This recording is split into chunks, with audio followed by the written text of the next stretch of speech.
welcome the most fabulous D.L. Hughley on it.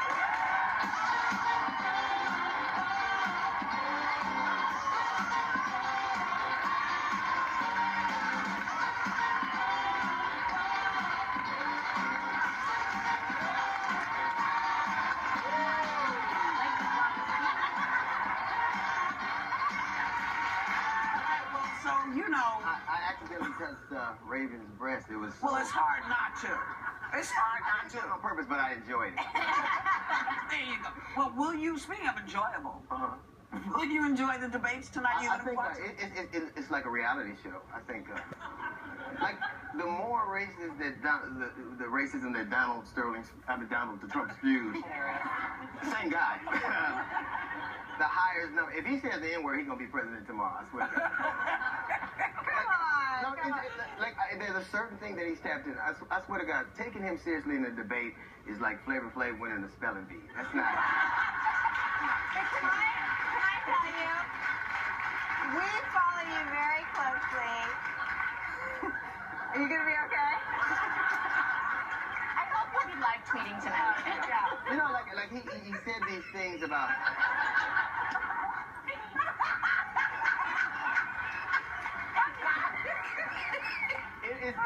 Like he said this, like I'll never forget. Don't you think, like, you and he do one thing similarly, and that is there are no sacred cows, right? Like you'll go anywhere and say anywhere. Can't you accept that that's at least part of Trump? I'm not the president of the United States of America. No, but you appeal to a whole bunch of people. But so does Trump. Isn't that part of what people are hungry for? I think, other than our hair, I think. You have much better hair. You can't say the things like when he said out of his mouth. He said Mexico doesn't send its best.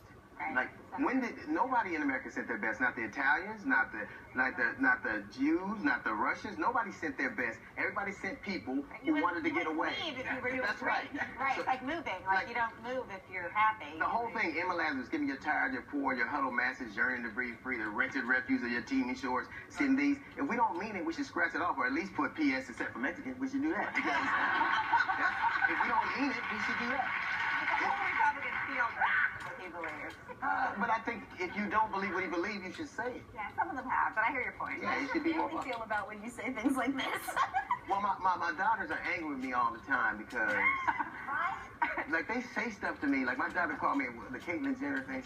She called me from Hong Kong. I'm like, you realize you're in Hong Kong right now because I say the things I say, and it allows you to have a privilege that you believe you're smarter than me. Like you believe that you know everything, but if I didn't talk like I talk, you'd go to DeVry instead of Hong Kong. It's like, and I didn't say, like, to me, you can ask me a question like, I'm coming out of the thing, they said, did you think Caitlyn Jenner was beautiful? I went, no, I did not. And you said Serena, I love what you said about Serena. The media in the same week told me how Serena looked like a man, and that the Caitlyn Jenner looked beautiful. Let me tell you something. When I see Serena, I want to have sex with her. Like when I see Caitlyn Jenner, I hope we don't get into a fight. That's really the truth. That's the truth. You compare Caitlyn to Mrs. Doubtfire. That's what really got you in hot water. But she does look like Mrs. Doubtfire. Do you have regrets about saying it? I mean, clearly you don't. Here's the thing. Here's what I don't understand. I said basically that she didn't look attractive. Like Laverne Cox from Orange is the New Black. She went all out. She's beautiful. She got the premium package. Bruce went to Earl Shire. It's just Bruce looks great. He does not. The radio show, understandably, has become very popular. And you've said it's the thing you love almost as much as stand-up. Right. Tell us about that. Well, I love being able to say, like even now, I think that there's a truth that we all know and pretend like we don't. And comedy affords us that ability. I think that if we see the world, our profession is that we used to serve at the pleasure of the king. If he laughed, you live. If he didn't, you die. I'll be damned if I don't let people on Twitter scare me. Like, oh my God. It's ridiculous. Like, you can believe a thing. Like, the mob, right? I mean, the Twitter is like, even what happened yesterday. Like, they said I was not attacking transgender people at all. My assessment was about a person, that one person. Yeah. To me, just the appearance, not a character. Just the appearance. I didn't feel like he was. Look, he's 65 years old. He made a change he wanted to make. The average American male lives to be 72. It's she. You have to say she now. You know, I'm helping. Okay, I'm She going to get you. Let's just say this. The average American male lives to be 72.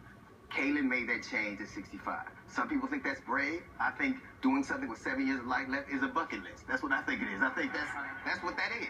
And there's a certain amount of bravery to it, but don't tell me that I'm assaulting you because I don't see the world the way you do. It's just not. There's a lot of intolerance for differing views. And just like when I see the things that go on, it's just amazing to me. Like I watched this whole Cecil the lion thing. Like I can be compassionate about a lion.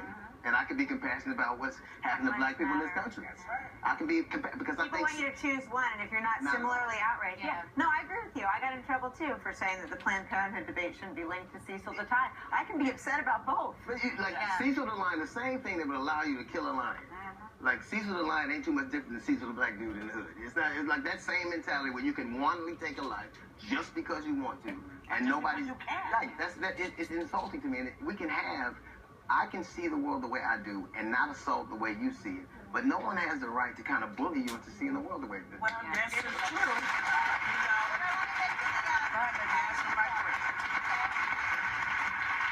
So you're currently on the Comedy Get Down tour with George Lopez, Cedric the Entertainer, who I'll never not picture in that movie on the bed, sorry.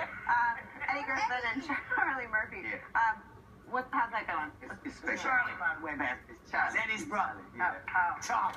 Yeah, Charlie. Hilarious. Somebody say Eddie. Eddie Griffin. I didn't say Eddie. No, somebody else. Eddie Griffin. Yeah, I was excited. It was us. We were actually trying to get a statue for Richard Pryor in Peoria, Illinois. Yeah.